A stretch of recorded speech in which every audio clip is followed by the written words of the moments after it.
correspondientes a los juegos dinámicos. Bueno, los juegos dinámicos vemos que se juegan de forma extensiva. Ahora, esto es de forma secuencial, ya no juegan de forma simultánea. Es decir, primero un jugador toma la decisión, el jugador 2 ve esa decisión, puede ver los pagos y procede a tomar una decisión. En algunos casos, en donde se tiene información imperfecta, se va a desconocer qué decisión tomó el jugador anterior. Entonces, cada jugador tiene una jugada, cada jugador puede hacer en cada una de sus oportunidades, se sabe lo que pueden hacer, y además sabe cuál es el valor en las utilidades de estas decisiones. Y finalmente les dejo la definición de estrategia, en donde ahora corresponde a un vector que contiene las jugadas del jugador ante cualquier contingencia del juego, y en cada momento del juego se debe tomar una decisión. Es decir, siempre vamos a tener que en la coordenada 1 de este vector, que son 2, va a corresponder al jugador 1, y la coordenada 2 va a corresponder al pago del jugador 2. Bueno, además, quería mostrarles cómo se juegan estos juegos, para que lo tengan claro, en donde se van a jugar en turnos secuenciales. Es decir, un jugador decide primero y posteriormente el segundo jugador lo secunda. La mayoría de veces tiene el jugador 1, después decide el jugador 2 y después vuelve a decir el jugador 1 en base a lo que decide el jugador 2. También tenemos que primero se observan las decisiones de los otros jugadores antes de tomar una acción. Esto es muchas interacciones estratégicas. Como les comentaba anteriormente, existe el juego de información imperfecta, en donde no se sabe qué decisión tomó el jugador anterior. Y ahora después también tenemos que ver las acciones de los otros antes de jugar, y si tienen buena memoria pueden recordar todos los turnos anteriores. Perfecto. En un juego secuencial los jugadores juegan en turnos, eso es súper importante, los turnos no se juega de forma simultánea, y se observa la historia del juego. Ya, ahora, ¿cómo vamos a resolver estos juegos? Estos juegos los vamos a resolver mediante la inducción reversa. ¿Qué significa inducción reversa? Irse al final del juego, en este árbol de decisión, a los nodos terminales, y resolver hacia atrás. Por eso se dice inducción reversa. Bueno, además les tengo la definición de conjunto de información, un subjuego, y un conjunto de información y un subjuego. No obstante, lo vamos a ver más adelante, así que me lo voy a saltar. También tenemos los juegos dinámicos, que corresponden a los juegos de forma secuencial, que es los que se juegan de forma perfecta, en donde todos los jugadores conocen toda la historia del juego, es decir, todas las decisiones tomadas y los pagos, y los juegos de información imperfecta, en donde la información que se maneja es asimétrica. ¿Qué significa ser asimétrica? Esto significa que no se desconoce la decisión que tomó el jugador anterior, y estos juegos se resuelven mediante una aleatoriedad. ¿Qué significa una aleatoriedad? Una asignación de probabilidades a cada una de las decisiones tomadas por el jugador anterior. Bueno, también tenemos la definición de subjuego, que es la que vamos a ver más adelante, pero les voy a decir que es solamente un juego dentro de este juego gigante, este nodo, este conjunto de información que contempla todo al nodo inicial, en donde se puede analizar de forma independiente. Es decir, nosotros tomamos este conjunto de información asociado al nodo inicial y vamos seleccionando los subjuegos que podamos resolver de forma independiente.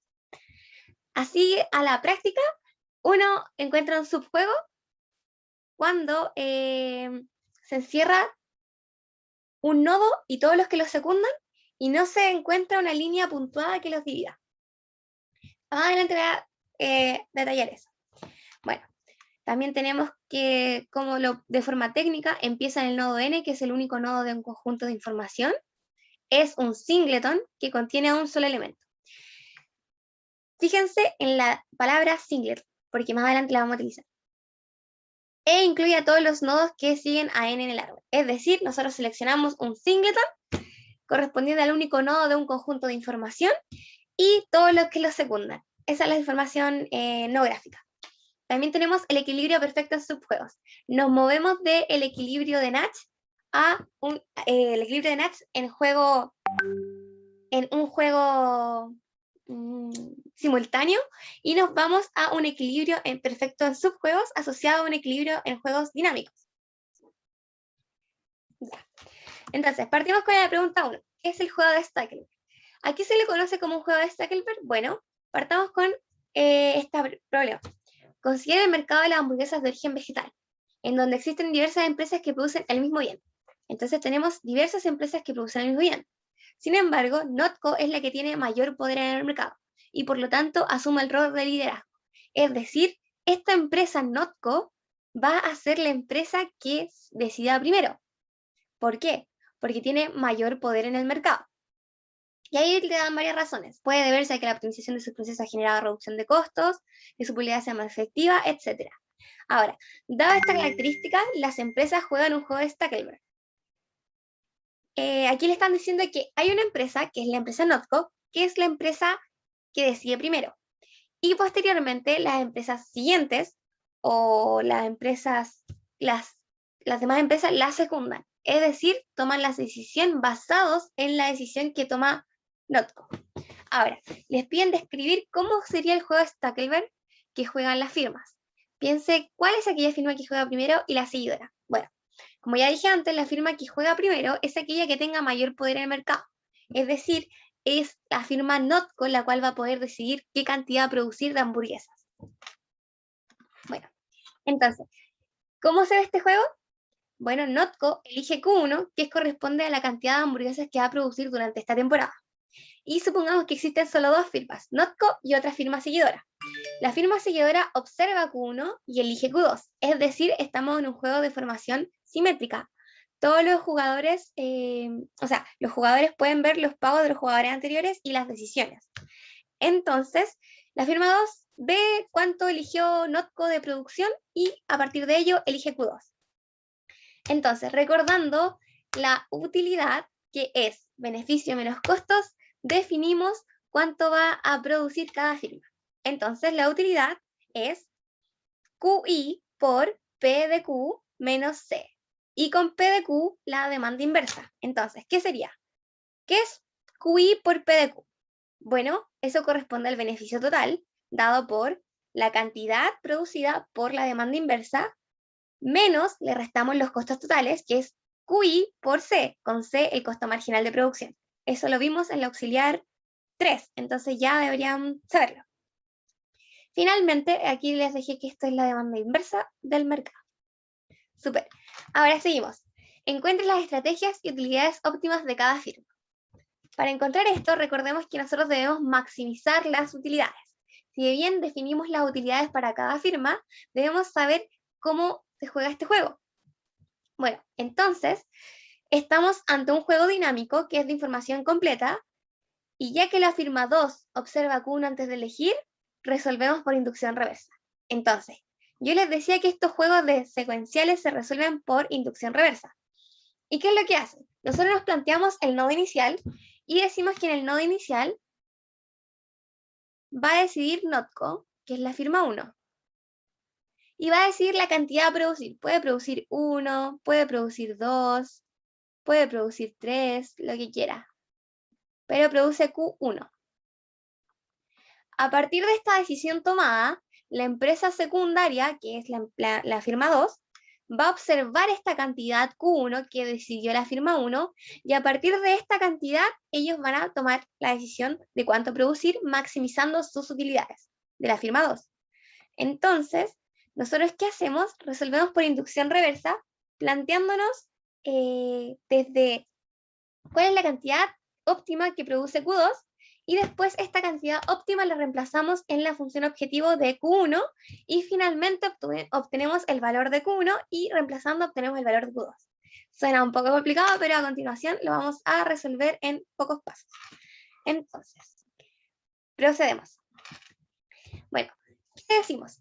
Bueno, en el caso del segundo periodo, ¿por qué el segundo periodo? Porque en el primer periodo la firma Q1, o sea, la firma 1 correspondiente a Notco decide cuánto producir, y en el segundo periodo la firma 2 decide cuánto producir. Entonces, en el segundo periodo, la firma 2 observa Q1 y resuelve el siguiente problema de optimización. Bueno, ahora lo que tenemos que hacer es asumir Q1 como conocido. Entonces, ¿qué resuelve? Bueno, teníamos la función de utilidad, que ya habíamos definido que era cantidad de la firma por la demanda inversa menos la cantidad por el costo. Y esto queda representado así: cantidad, demanda inversa, costo marginal. Siempre es así.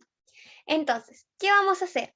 Nosotros siempre que queremos encontrar un óptimo, aplicamos la condición de optimabilidad derivando e igualando a cero. Entonces, procedemos a derivar. ¿Derivar con qué? Derivar respecto a Q2.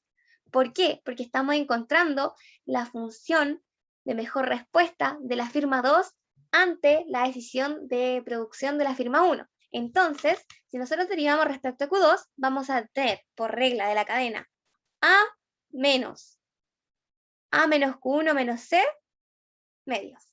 Súper. Y ahora, yo les digo, ¿y por qué queda un Q1? Bueno, porque nosotros siempre decimos que la mejor respuesta de la firma 2, por eso está el 2 acá, dado que la firma 1 elige Q1, es A menos Q1 menos C partido en 2. Queda en función de la decisión de la otra firma. Bueno, entonces, ahora les piden encontrar las estrategias y utilidades óptimas de cada firma. Aún seguimos el mismo problema. Y lo que hacemos es que a partir de acá tenemos cuánto decide elegir la firma 2, ¿cierto? Esto es lo que va a decir la firma 2 producir. O sea, asumiendo que la firma 1 produce Q1. Pero nosotros queremos encontrar los valores reales. Entonces, ¿qué hacemos? Bueno, simplemente nos vamos a la función de utilidad de la firma 1 y reemplazamos el valor de producción de la firma 2. ¿Por qué? Porque Notco sabe cuál es la estrategia de la firma 2 ante cualquier estrategia suya, dado que si nosotros resolvemos de adelante hacia atrás, estamos resolviendo mirando hacia al futuro, razonando hacia el pasado. Entonces, ¿qué hacemos? Si la firma 2 observa lo que decía hacer la firma 1, ¿cierto? La firma dice ya, la firma 1 va a producir Q1. Entonces yo, como firma 2, debo producir A menos Q1 menos C medios para maximizar mi beneficio. Bueno, en ese mismo momento, la firma 1 también va a saber cuál es la estrategia de la firma 2 ante cualquier estrategia suya y se va a anticipar de modo a obtener el mayor beneficio posible. Y esto todo jugando de forma secuencial. Es decir, un jugador juega primero y el otro juega después. Entonces, lo que hacemos ahora es plantear la función de utilidad de la firma 1, sabiendo que la firma 2 va a producir A menos Q1 menos C medios. Entonces, esto se verá de la siguiente forma. Bueno, yo voy a decir, yo como firma 1 voy a producir A menos Q1 menos BR menos C. ¿Por qué? Ya. Entonces, ¿qué está pasando acá? Aquí es la cantidad, ¿ok? Y esto era la demanda inversa. Demanda inversa, P de Q. Y esto es el costo marginal. Ya, entonces, ¿qué está haciendo? ¿Qué está sucediendo? Nosotros estamos maximizando la utilidad del jugador 1, dado que nosotros desconocemos cuánto es Q1, pero sabemos cuánto es lo que va a decidir jugar Q2, o sea, la firma 2, que corresponde a su best response, que era A menos Q1 menos C medios. Si nosotros reemplazamos esto de acá, aquí, nos va a quedar que vamos a maximizar Q1 de Q1 por esto, ¿cierto? Simplemente se reemplaza, se resta y te queda maximización de Q1 por eso. Súper. Entonces, ¿qué procedemos a hacer? Derivar e igualar a 0. Bueno, en este momento derivamos sobre Q1 porque queremos encontrar la cantidad a producir de la firma Notco, y de esta forma descubrimos que lo que va a producirse será A menos C medios. A menos C medios. Y ahora, ¿qué hacemos? Bueno, lo que hacemos es, nosotros sabemos que la best response de 2, dado Q1, correspondía a menos C medios, A menos Q1, menos C medios, dividido en 2. Entonces nosotros reemplazamos el Q1 óptimo de la firma 1 en esta ecuación y obtenemos el valor de Q2. ¿Y qué está pasando acá? Razonemos un poquito. Vemos que la firma 2 está decidiendo producir una menor cantidad, por lo tanto, ante un mismo costo marginal, esta firma va a obtener una menor utilidad. Y esto se le conoce como el beneficio del que juega primero. Se dice que la persona que juega primero tiene un beneficio adicional reflejado en la utilidad asociado a la cantidad de información que maneja al decidir primero y a las reacciones que produce en el mercado. Entonces, si una firma decide primero o juega primero, siempre va a obtener, o la mayoría de los casos más que siempre, un mayor beneficio. Y eso se le conoce como el beneficio del que juega primero. Bueno, ¿qué ocurre si en el segundo periodo, en vez de haber solo una firma, hay n firmas? Ese se los dejo propuesto por temas de tiempo. Y ahora la pregunta 2. Este es un ejercicio súper complejo en donde se les voy a enseñar cómo se escriben los equilibrios en subjuegos perfectos, que son el equivalente en equilibrio de Nats, pero en juegos dinámicos. Así es muy importante que ustedes sepan saber cómo se escribe. Bueno, a continuación tenemos el segundo juego y les piden identificar los conjuntos de información, identificar los subjuegos y encontrar todos estos EPS.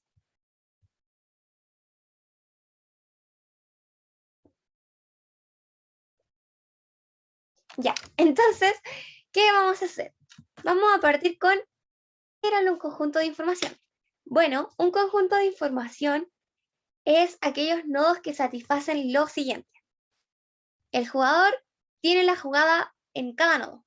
Entonces, nosotros nos vamos a identificar cuáles son los nodos asociados a los jugadores. ¿Ya? ¿Vale? Después, vamos a ver cuándo el jugador alcanza uno de los nodos en el conjunto de información. El jugador no sabe cuál de los nodos en el conjunto de información ha sido alcanzado. Súper. Más simple. Cada nodo solo puede ser parte de un conjunto de información. Estos se asocian a los jugadores y cada nodo del conjunto de información debe tener exactamente las mismas ramas. Entonces, partimos. Para el jugador 1, definimos el siguiente conjunto de información. Y ahora yo les voy a decir por qué. Vamos a llamar a cada nodo bajo el nombre de la estrategia a la cual se llega por él. Es decir, el nodo, el nodo inicial, voy a poner acá, el nodo inicial, le vamos a llamar N0, dado que no hay ninguna estrategia que nos lleve para allá, nos lleve al nodo 0. ¿Por qué? Porque es el nodo inicial. No obstante, para las estrategias para este nodo y este nodo, le vamos a llamar nodo L, nodo M y nodo R, ¿ya?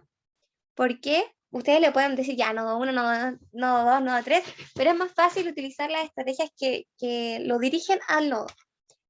Súper.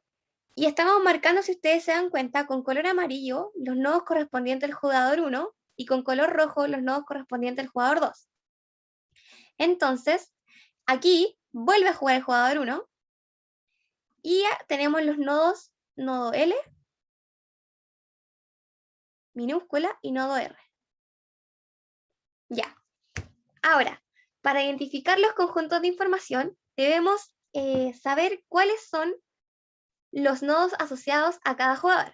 Entonces, para el jugador 1 tenemos el nodo 0, que es el nodo inicial, y el nodo L y el nodo R, ¿cierto?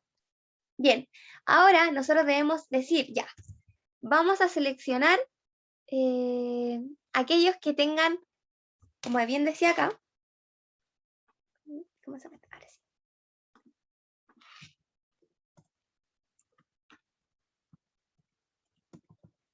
Como bien decía acá, lo que debemos hacer es que cada nodo de conjunto de información debe tener exactamente las mismas ramas.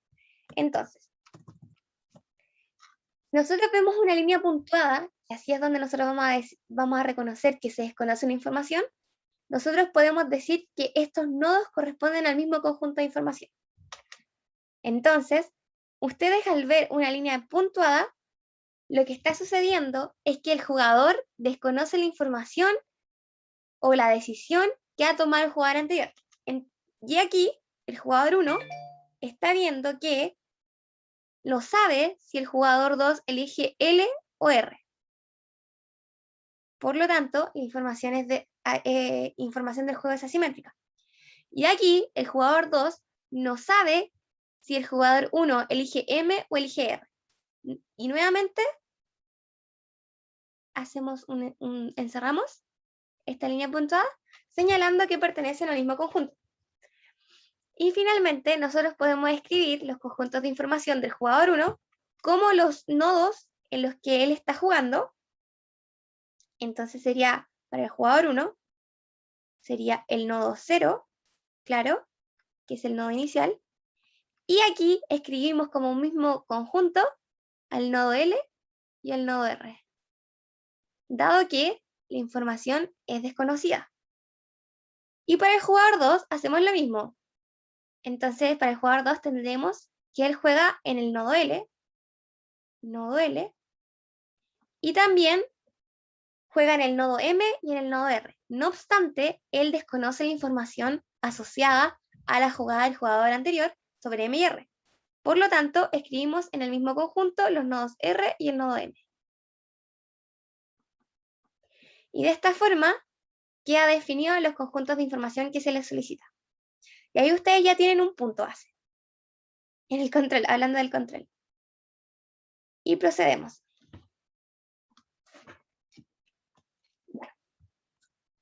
Entonces, finalmente, posteriormente, les piden identificar los subjuegos.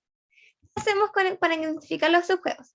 Bueno, simplemente debemos tomar los conjuntos de información que sean un singleton, es decir, que solo tengan un elemento en su conjunto, y a partir de ello definir gráficamente cómo se ven.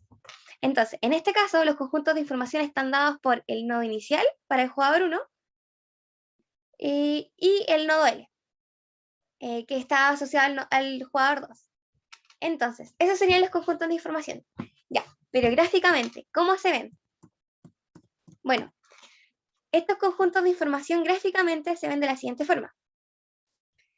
Dijimos que el nodo inicial era un conjunto de información y el nodo L, ¿cierto?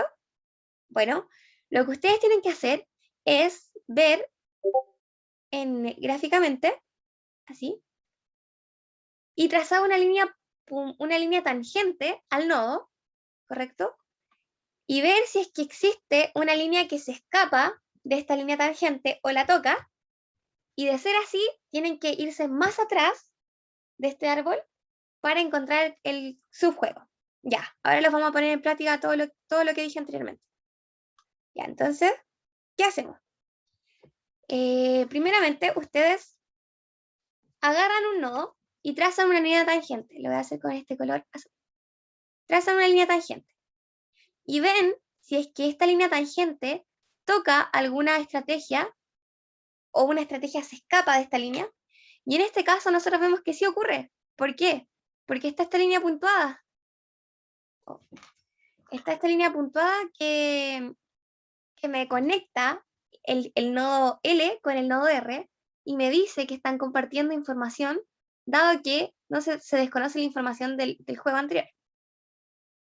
Entonces, nosotros decimos ya, ahí no es un subjuego, vámonos más atrás.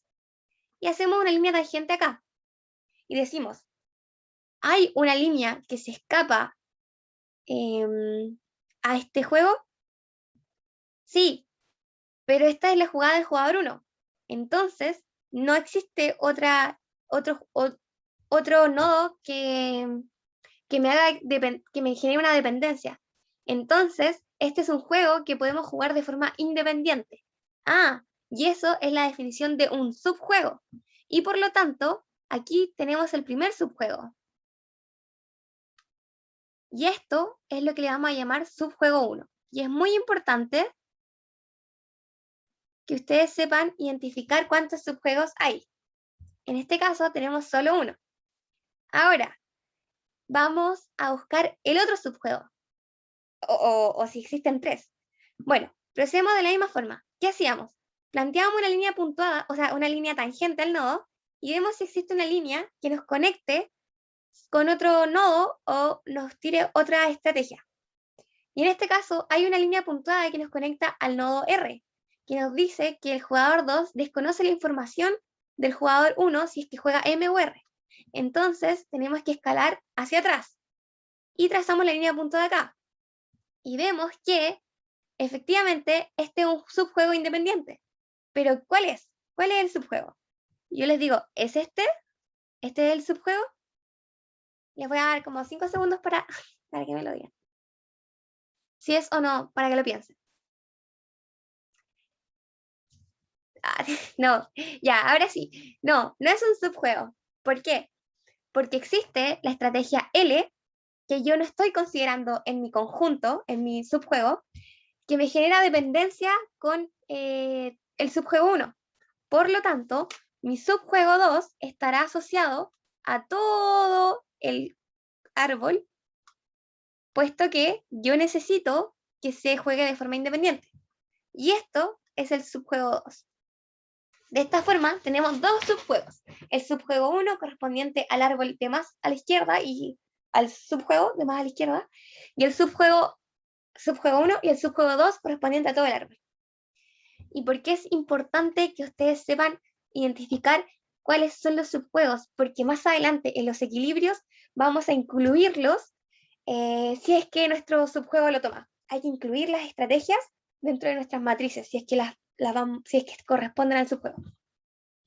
Ya, para no darme tantas vueltas, voy a continuar y decirles que ustedes pueden decir simplemente, bueno, el nodo 0 y el nodo L, y esos es nuestros subjuegos. Y también nos tienen que encerrar ahí, como poner, como ya, este es el subjuego, para que se entienda que ustedes están sabiendo cuáles son los subjuegos. Ya, procedemos con la parte más importante y el cierre de la clase auxiliar del día de hoy, que es encontrar todos los equilibrios en subjuego perfectos, que son los equilibrios de Nash extendidos a juegos dinámicos. ¿Y cómo lo hacemos? Bueno, principalmente lo que vamos a utilizar ahora son la inducción reversa, los subjuegos encontrados anteriormente, que era el subjuego 1 y el subjuego 2, y finalmente la randomización o aleatoriedad, que es cómo se resuelven los juegos. Bueno, finalmente lo que vamos a hacer es resolver primero el subjuego 1, que era el subjuego de más a la izquierda, el más abajito, y vemos que cuando nosotros tenemos información imperfecta, lo que hacemos es describir el juego mediante una matriz de pagos.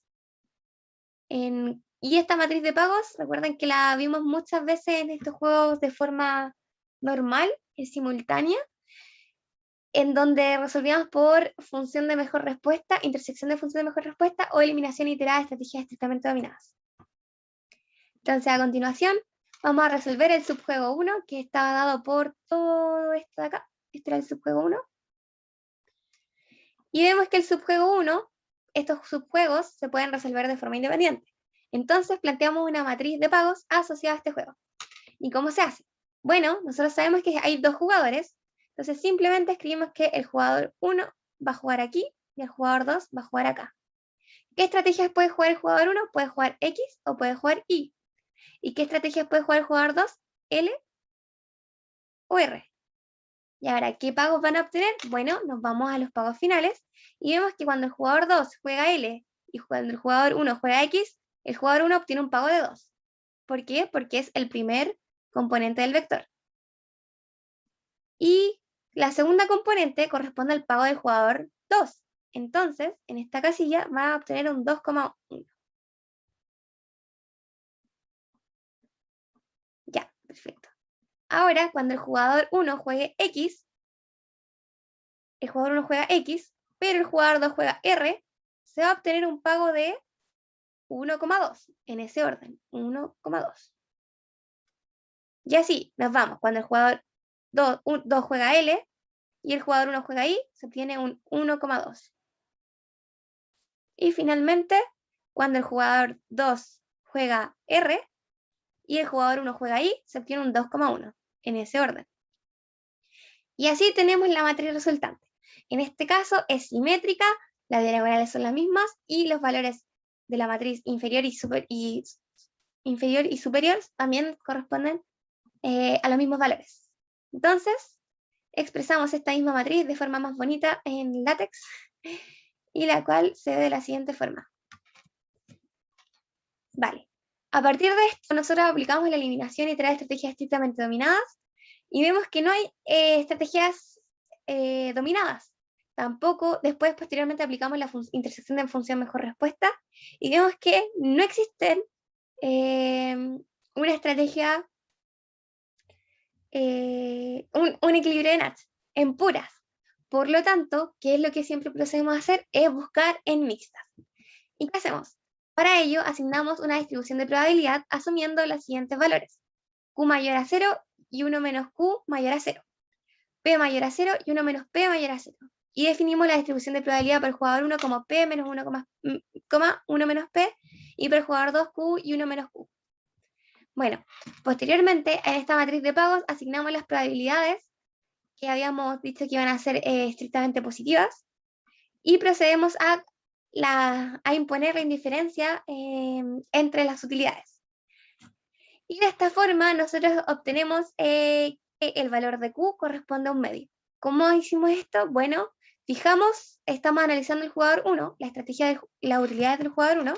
Entonces nosotros lo que hacíamos era destacar todas las utilidades del jugador 1, 2, 1, 1 y P, y multiplicarlas con la probabilidad con la que el jugador 2 juega esa estrategia. Entonces sería 2 por Q más 1 menos 1 menos Q igual a 1 por Q más 2 por 1 menos Q.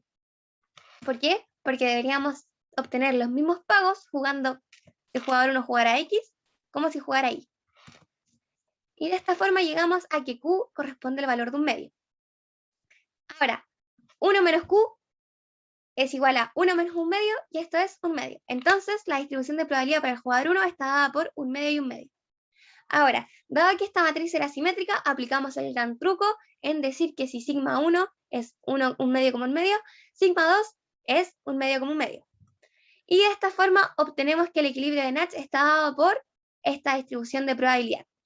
Mucho ojo, este equilibrio de Nash es para el subjuego 1 y es en estrategia mixta y es equilibrio de Nash. Ojo con eso. Nosotros tenemos que encontrar el equilibrio perfecto en subjuego, que se basa en este equilibrio de Nash y se combina con las decisiones también de los diferentes niveles. Vale. Entonces, ¿qué hacemos? Ahora nos piden encontrar el EPS, que es una combinación de estos equilibrios de Nash, pero en cada subjuego. Para ello, sabemos que este sigma 1, sigma 2 es un equilibrio de Nash en el subjuego 1, y en particular el único que hay, porque no encontramos ninguna en mixtas, ninguna en puras. Por lo tanto, esta estrategia siempre será jugada en las estrategias generales de cada jugador. Ya. Entonces, ¿qué es lo que hacemos? Nosotros nos vamos al arbolito y decimos como ya, aquí, en este subjuego 1, ¿qué es lo que se va a jugar? Bueno, el jugador 1 va a jugar sigma 1. El jugador 1 va a jugar sigma 1 asterisco, y el jugador 2 va a jugar sigma 2 asterisco. Ya, entonces ustedes fijan esto. Y proceden a resolver el subjuego 2. Y a partir de estos resultados, nosotros realizamos la combinación de todos los equilibrios de Nash en cada subjuego para llegar a los EPS. Bueno, posteriormente, para resolver el subjuego 2, recordamos que el subjuego 2 se componía por las estrategias, por el nodo inicial y todo esto. Entonces necesitamos incluir el M, el R y la estrategia L. Y para ello necesitamos los pagos esperados que se obtienen de esta estrategia, sabiendo que se va a jugar sigma 2 con probabilidad, con distribución de probabilidad un medio coma, un medio, eso. Entonces, ¿qué hacemos?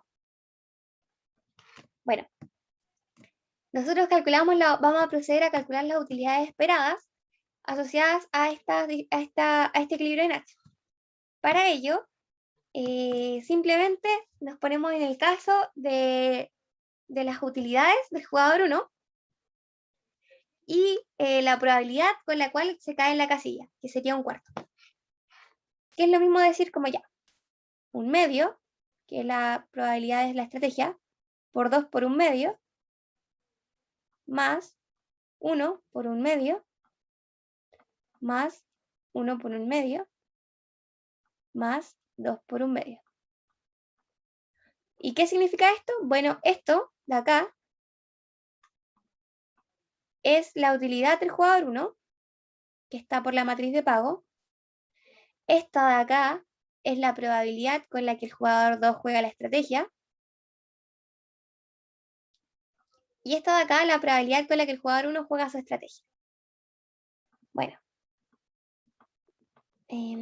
No puedo borrar. Ahí sí. Y finalmente obtenemos que la utilidad para el jugador 1 corresponde a 3 medios. Ahora, para calcular o bien ya, si esto puede ser muy confuso, pero si ustedes se van al árbol, es lo mismo decir que, bueno, vámonos al árbol. Ya, el árbol te dice esto.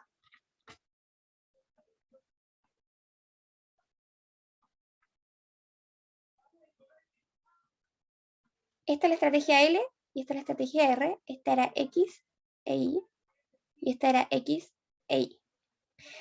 Nosotros dijimos que la distribución de probabilidad era un medio y un medio para el jugador 2. También dijimos que para el jugador 1 correspondía un medio y un medio porque era una matriz simétrica.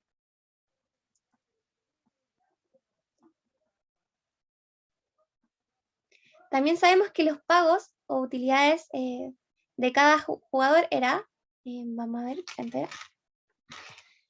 2, 1, 1, 2, ya. Entonces es 2, 1, 1, 2,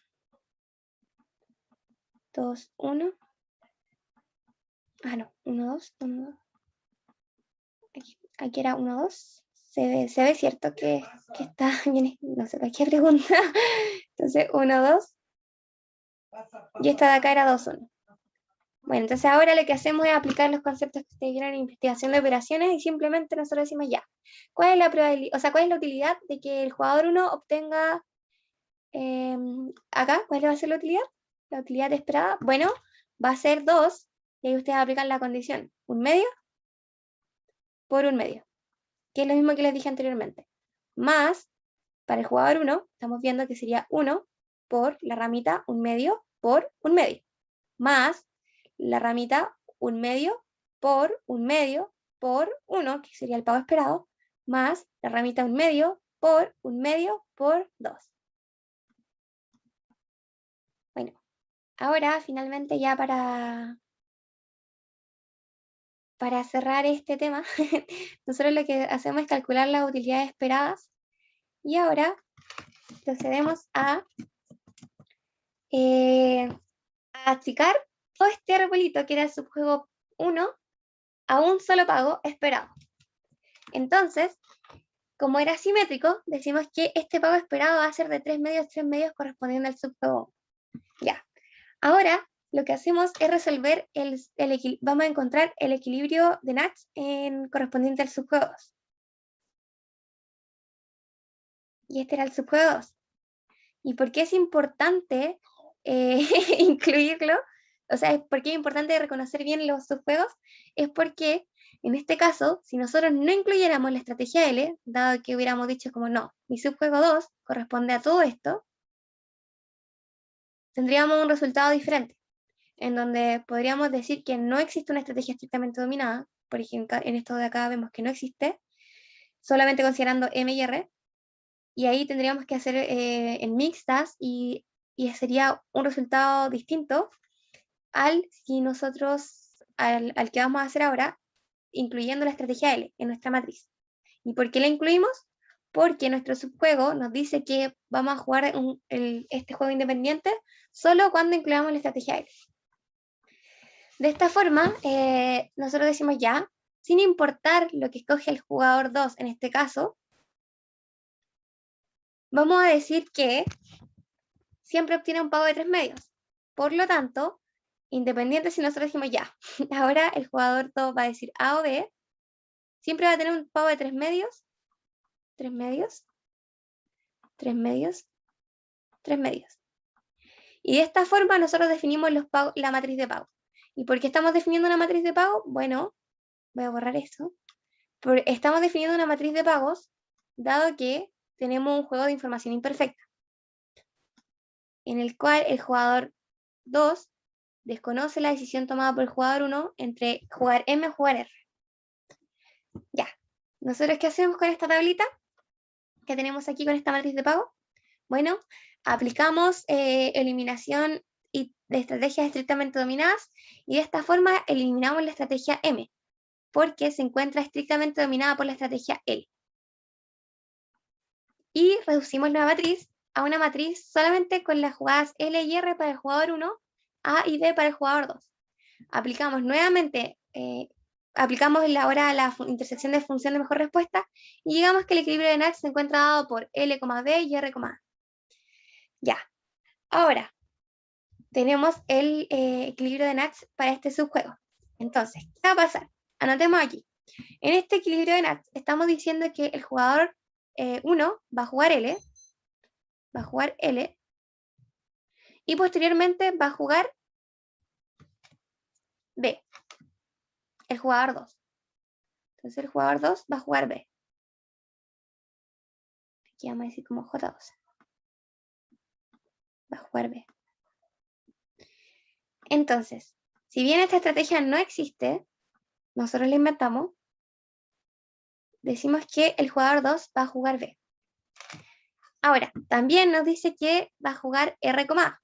Entonces, nos devolvemos y con un color decimos va a jugar R y va a jugar A. Ya, súper. Entonces ustedes lo que tienen que hacer es tenerlas destacadas y en mente para que no se les olvide. Ay, qué feo me está quedando ya. Y ahora, simplemente nos queda saber un tercer equilibrio. ¿Por qué? Porque el teorema de Sarnello nos estaba diciendo que existe un tercero. Tenemos dos. Busquemos un impar. ¿En dónde lo buscamos? Bueno, en mixtas.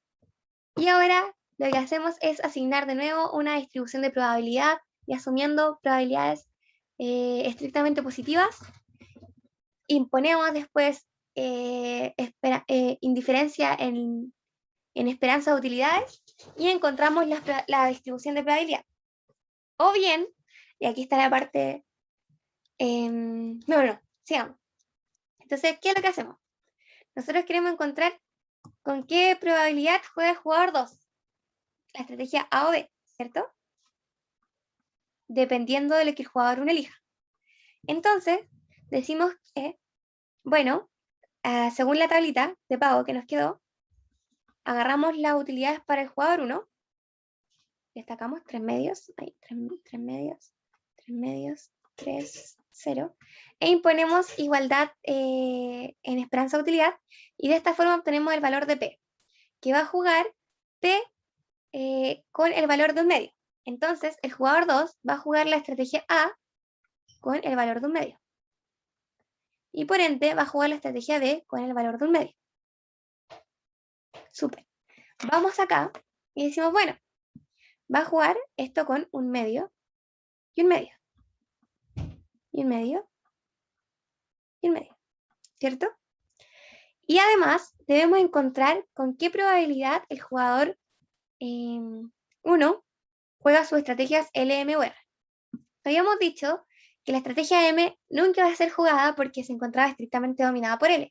Entonces, se va a jugar esto con una probabilidad de 0.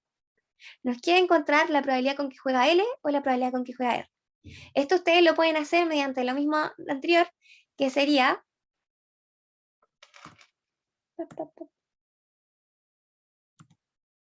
que es... ¿qué es esto? Que sería igualdad de esperanza en la utilidad para el jugador 2, y de esta forma obtiene la probabilidad con la que juegue la estrategia L y la probabilidad con la que juegue la estrategia R, que en este caso a mí me dio que la juega la probabilidad L con 1 y la probabilidad R con 0.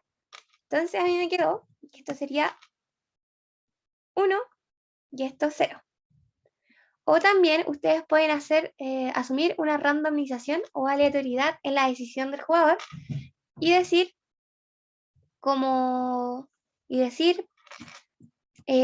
fundamentadamente que un medio y un medio para L y R es un equilibrio de Nash. ¿Y cómo hacen esto? Bueno, lo que hacemos es decir, ¿por qué lo estoy haciendo así? Es porque este ejercicio está sacado de la pauta de un control del 2019, del control 2 del ejercicio 2. Y aquí ellos asumen que L se juega con un medio y R se juega con un medio. No obstante, cuando yo lo resolví me dio que L se juega con 1 y R se juega con 0, pero la diferencia está acá. Que a pesar de que con la metodología obtuvimos que se asigna toda la probabilidad a L, o sea, probabilidad de L es jugar 1, en este tenemos otro equilibrio de Nash correspondiente a un medio y un medio, en el cual tenemos la misma utilidad esperada. Si nosotros utilizamos el caso de un medio y un medio, vamos a obtener una utilidad esperada de 3 medios, y si utilizamos una probabilidad de 1 y 0, obtenemos una utilidad esperada de 3 medios. Entonces, al ser la misma esperanza utilidad, podemos concluir que ambos son equilibrios de Nash, teniendo en cuenta que al menos uno lo es. Y vamos a seguir trabajando con este valor de un medio y un medio, dado que deseo que se condicione con lo que está en la pauta. Y aquí está la justificación. Puede existir un número gigante de estrategias mixtas que son equilibrios de Nash y nunca es necesario encontrarlas todas. Bueno, aquí también les dejé la información del profesor de cómo lo realiza él, que es con esta aleatoriedad de un medio y un medio. Y ahora seguimos. Entonces, ¿qué hacemos? Ya, entonces, según lo que encontramos, esto se va a jugar con un medio y esto se va a jugar con un medio. Y ahora nos quedan escribir los EPS. ¿Cómo vamos a escribir estos EPS? Bueno, estos EPS los vamos a escribir con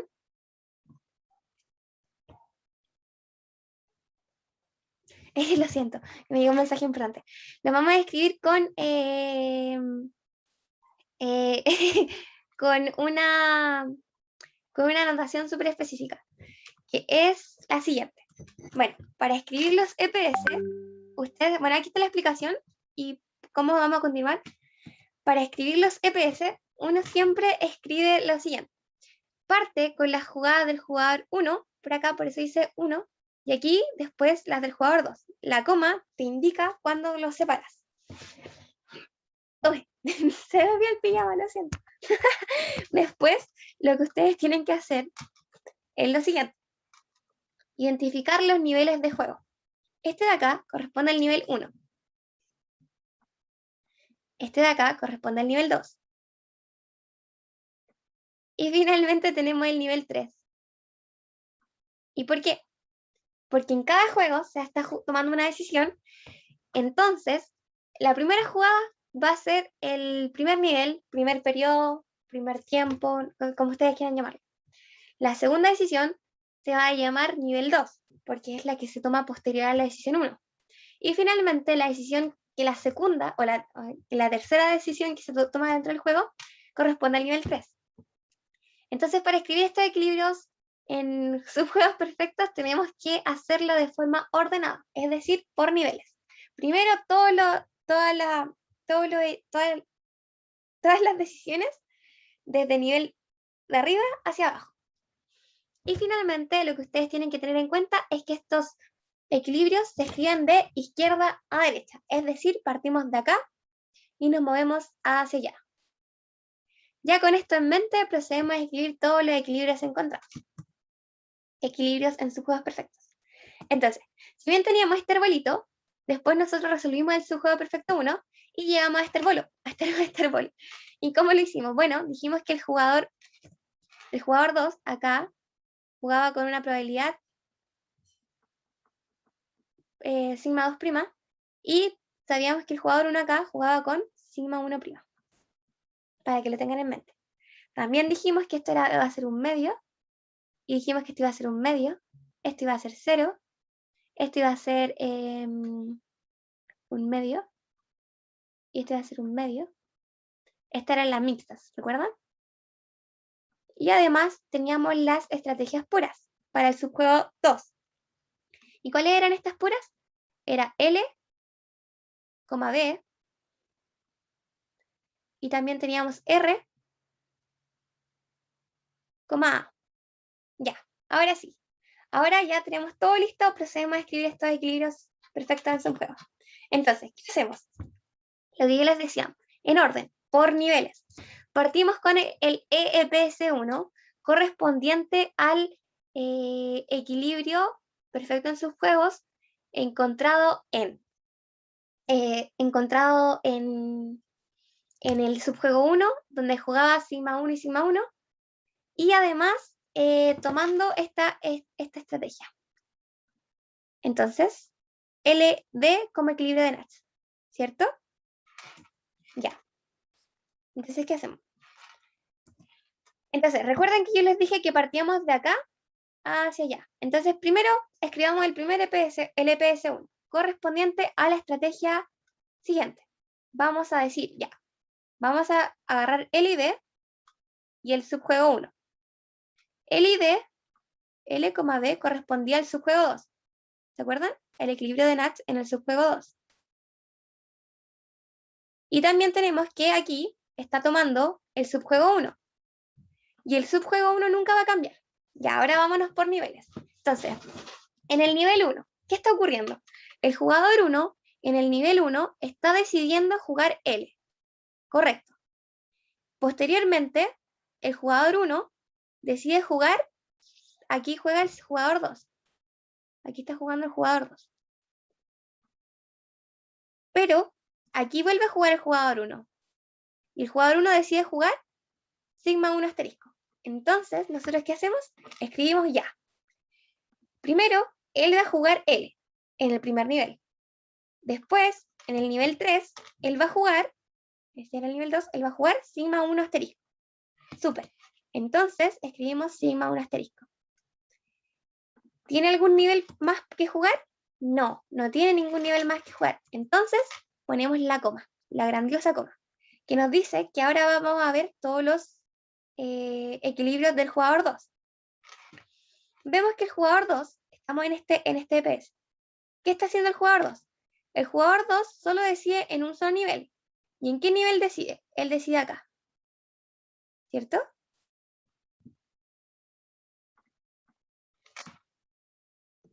Ya. ¿Y qué es lo que decide hacer?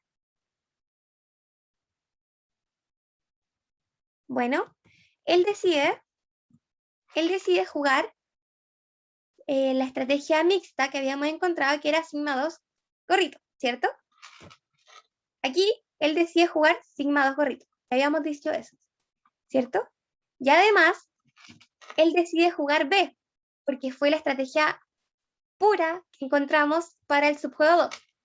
Entonces, de esta forma, nosotros describimos para el jugador 2 que él va a jugar sigma 2 gorrito y va a jugar B en el nivel 2. ¿Se entendió? Espero que sí. Es un poco complicado, pero si ustedes entienden la lógica, después van a poder resolver todo. Ya. Después tenemos el segundo EPS. Y el segundo EPS está dado por el segundo equilibrio en puras que encontramos del subjuego 2. Y el segundo equilibrio en puras era, les voy a mostrar a continuación, era este de acá. Era R, está muy gruesa. Era R, A. Ya. Entonces, vamos de nuevo. Tienen que hacer la misma lógica, pero en verdad es solamente cambiar el L por R y el B por A. ¿Por qué? Porque en estos niveles se mantiene la decisión que habíamos encontrado del subjuego. Vale. Ahora nos queda escribir simplemente ese fue el otro, el que encontramos en puras. Nos queda escribir el mixtas, y es el EPS3. ¿Y cómo escribimos el EPS3? Bueno, fíjense que solamente lo que estamos variando es la decisión N1 y la decisión de acá. Entonces, para proceder a escribir esto en mixtas, lo único que hacemos es mantenemos el sigma 1, que es lo encontrado en el subjuego perfecto, y el sigma 2 asterisco. Eso se mantiene porque nunca vamos a modificar eso. Habíamos dicho que se resuelve de forma independiente. Lo que sí vamos a modificar es el equilibrio encontrado en mixtas, en donde nosotros dijimos ya, en mixtas, el jugador 1 va a decidir L con un medio, M con 0 y R con un medio. Y esto es para el nivel 1. Y para el jugador 2, él va a decidir jugar A con un medio y B con un medio en el nivel 2. ¿Y cómo se ve? Bueno, ustedes se van al árbol y dicen, bueno, ahora estamos viendo en mixtas, cuando se asignan probabilidades. Es decir, dejamos estas de acá y simplemente decimos como ya. ¿Qué era lo que habíamos dicho? En el nivel 1, el jugador 1 procede a decidir L con un medio, M con 0 y R con un medio. Y además vuelve a decidir acá y decide jugar sigma 1 asterisco. Para el jugador 2, él decide aquí, aquí y aquí. ¿Y cómo lo hace? Bueno, él decide sigma 2 asterisco y además decide un medio A y un medio B. ¿Y por qué en ese orden? Porque es de izquierda a derecha. ¿Y por qué es importante que se tenga la misma notación para escribir estos EPS? Es porque si no se tendría una gran variedad de equilibrios perfectos en subjuegos y no se sabría cuál es el que se refiere a la persona. Y es por eso la importancia que se tiene de escribirlos en el sistema que les comentaba recién. Bueno, y finalmente se concluye el ejercicio. Espero que se haya entendido y que se haya grabado, porque si no, yo no creo que lo vuelva a grabar. Sería la tercera vez. Y espero haber cumplido con la hora. Eso. Adiós.